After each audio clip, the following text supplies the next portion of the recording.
Ya pemirsa, Presiden Joko Widodo meminta Menkominfo baru Budi Aris Setiadi untuk mempercepat penyelesaian pembangunan BTS 4G. Presiden juga mewanti-wanti jangan sampai masalah hukum proyek BTS yang menjerat Johnny G. Plate ini membuat proyek tersebut terbengkalai. Penyelesaian BTS-nya juga harus tetap berjalan karena nanti menyangkut pelayanan kepada masyarakat terutama di daerah-daerah terdepan dan tertinggal. Jangan sampai kita sudah ada peristiwa hukum, BTS-nya juga terbengkalai. Ini yang saya nggak mau, ini tugas beratnya di situ. Kita lanjutkan kembali pemirsa dialog malam hari dalam Sindo Prime dan masih bersama saya Bang Panel Baru serta Bang Ray Rangkuti. Sebelumnya sudah ada politisi PDI Perjuangan Mas Rifki Karsayuda, tapi karena keterbatasan waktu yang dimiliki oleh yang bersangkutan tidak bisa meneruskan ya waktunya bersama kita malam hari ini Bapak-bapak. Kita teruskan sedikit, kita lanjutkan sedikit begitu. Saya harus ke Bang Panel.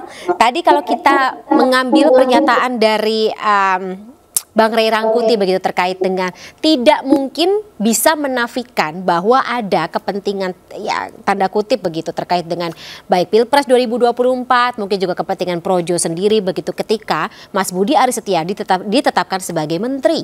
Tanggapan Anda? Iya, saya pikir apapun penilaian dari teman-teman pengamat itu sih sah-sah saja karena ini juga menurut saya menjadi warna-warni dalam demokrasi.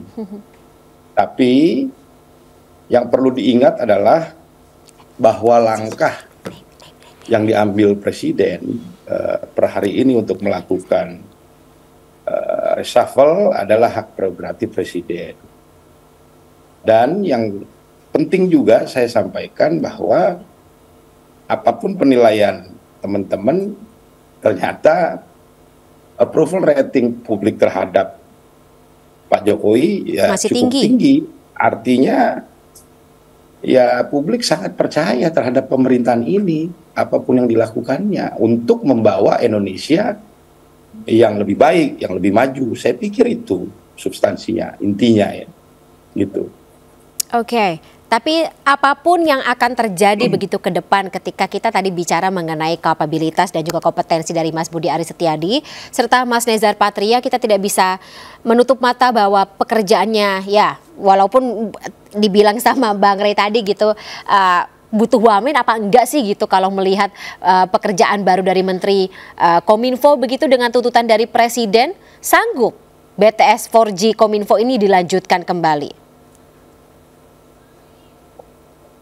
Saya ya? Iya Bang Panel, betul.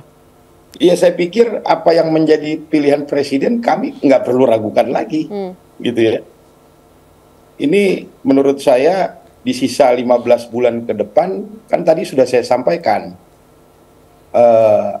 situasi berat, tugas berat, tapi kami optimis di sisa waktu ini hal-hal prioritas yang harus dikejar dari program-program di kementerian ini bisa dicapai. Yang kedua, kami sebagai loyalis daripada Pak Jokowi ya, ormas politik Projo sebagai loyalis daripada Pak Jokowi ini ya, memiliki kewajiban untuk memastikan pemerintahan ini sukses hingga akhir periode.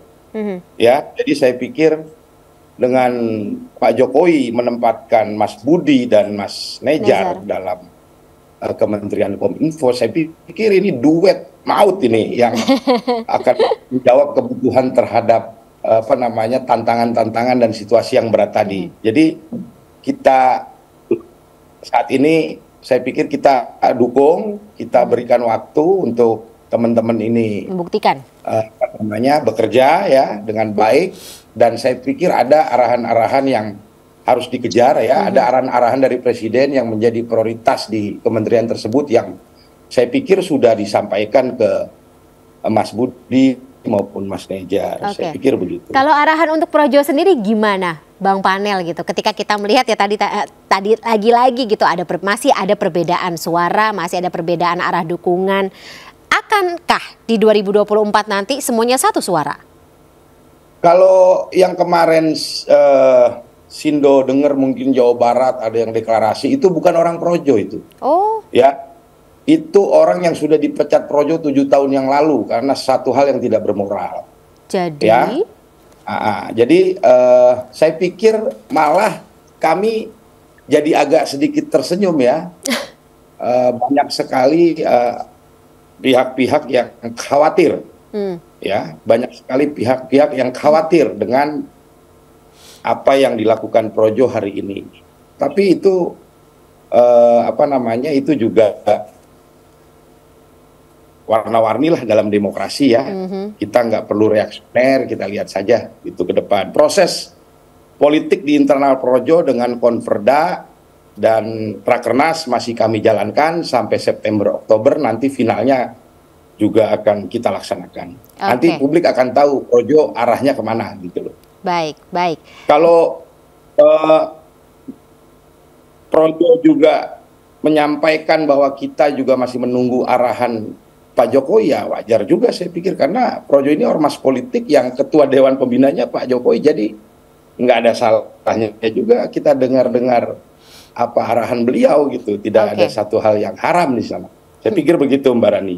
Baik, baik, baik. Jadi bukan relawan tapi ya katakanlah ormas politik yang akan menjalankan apapun yang menjadi kesepakatan terutama dari instruksi Pak Presiden Joko Widodo begitu ya. Nah, Bang Rey, kalau begini warna-warni seperti apa yang akan ditampilkan atau kita lihat begitu jelang kontestasi 2024? Ya, kalau kita lihat sih gitu bagaimana jalannya atau siapa-siapa saja yang sekarang menjabat dalam kabinet kerja Pak Jokowi dan tentunya kepentingan-kepentingan apapun itu yang juga berpengaruh pada kebijakan yang akan diambil, apakah ini tidak akan menguntungkan ya lagi-lagi Pak Jokowi? Ya tentu menguntungkan beliau, dan oleh karena itulah ya dipilih. Mana mungkin Pak Jokowi mengambil orang yang menguntungkan dirinya. Tujuannya. Gitu. Tapi saya tadi setuju dengan Bung Iya. Pertama bagusnya memang kita meninggalkan kata relawan untuk Projo itu udah gak tepat mereka disebut relawan. Mereka ini ya istilah tadi Bung panel adalah loyalis, itu betul, itu lebih tepat ormas politik.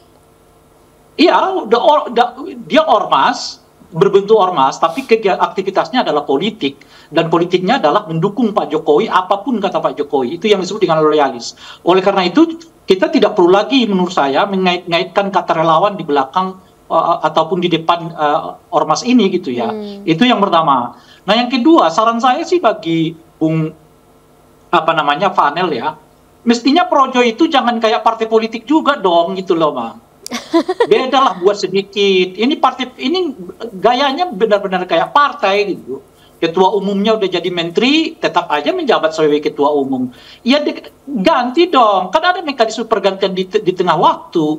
Entah namanya itu Mukernas, namanya Munaslup atau macam-macam dan sebagainya. Jangan gaya-gayanya juga partai udah ketua umumnya jadi menteri tapi masih tetap jadi ketua umum, lalu dibentuk ketua harian lah, apalah macam-macam dan seterusnya. Bedain dong dengan partai gitu, maksud saya. Itu biarinlah partai yang kayak begitu, elemen-elemen civil society kayak Projo ini ya jangan juga gaya-gayanya kayak partai gitu kira-kira tuh. Nah, atau mau sekalian didaftarkan saja begitu ya Bang Rey ya, Bang Panel. Kenapa? Didaftarkan saja gitu sekalian gitu ke Kemenkumham jadi parpol.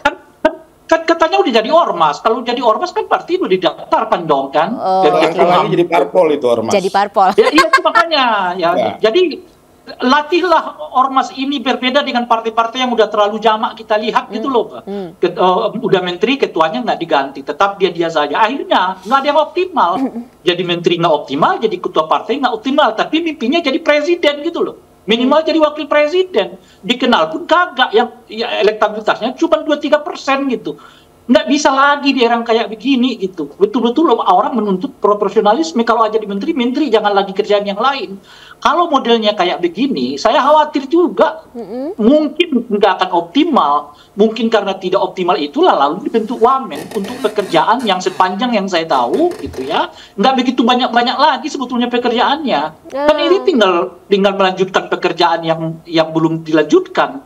Roadmap-nya sudah ada, budgetnya sudah ada, tujuannya sudah ada, detil-detilnya juga mungkin sudah ada, paling 1-2 mungkin akan dirubah oleh Bung Budi gitu. Nah pada tingkat tertentu saya kira nggak membutuhkan apa yang disebutkan wamen. Tetapi kalau struktur kalau skenario yang masih seperti sekarang, ya ini sih sama dengan menyebut, ya kan, nanti pekerjaan-pekerjaan ketua menteri ini akan di-backup oleh wamen. Dan oleh karena itulah si menteri akan tetap terbagi dua pikirannya. Satu menggawangi yang namanya projo, satu menggawangi yang namanya jabatannya sebagai menteri. Ini siapa bedanya Anda dengan partai gitu loh kira-kira tuh. Yang model-model yang kayak begitu, buat dong perbedaan sedikit biar jadi contoh bagi masyarakat. Yang namanya menteri, total menteri, jabatan-jabatan yang lain di apa namanya itu dihilangkan. Ya adakanlah namanya di dalam organisasi di ormas apa namanya ini projo ini, entah apa mukernas namanya, mekanismenya apa munaslup mekanismenya dan seterusnya. Begitu buatlah sesuatu yang menurut ini kan anak-anak muda semua tapi kayaknya udah kayak politisi senior banget gitu loh kira-kira tuh. Jadi masukan ya, Bang Panel ketawa. Ya, bisa jadi masukan begitu kalau misalnya memang tujuannya sama seperti parpol, jadilah parpol didaftarkan, kemudian juga menjadi warna-warni tersendiri begitu ya untuk peta perpolitikan di Indonesia. Tapi mungkin masukan saja Bang Panel untuk kedepannya begitu kalau misalnya bicara mengenai bicara mengenai kewenangan dari kementerian begitu yang memang harus ini menjadi tupoksi dari sang menteri dan dimintai begitu oleh awak media diwawancara begitu jangan susah banget gitu, jangan dialihkan kepada wamen atau pihak lain ya Bang Panel, tidak semudah kemarin begitu setelah menjabat sebagai menteri. Baik, karena durasi sudah habis kita terpaksa sudahi dulu dialog kita pada malam hari ini Bang Panel Barus dan juga Bang Ray Rangkuti atas waktunya dalam Sindo Prime malam hari. Kita ketemu lagi lain kesempatan ya. Salam sehat selalu Bapak-bapak semuanya. Sampai jumpa, selamat malam.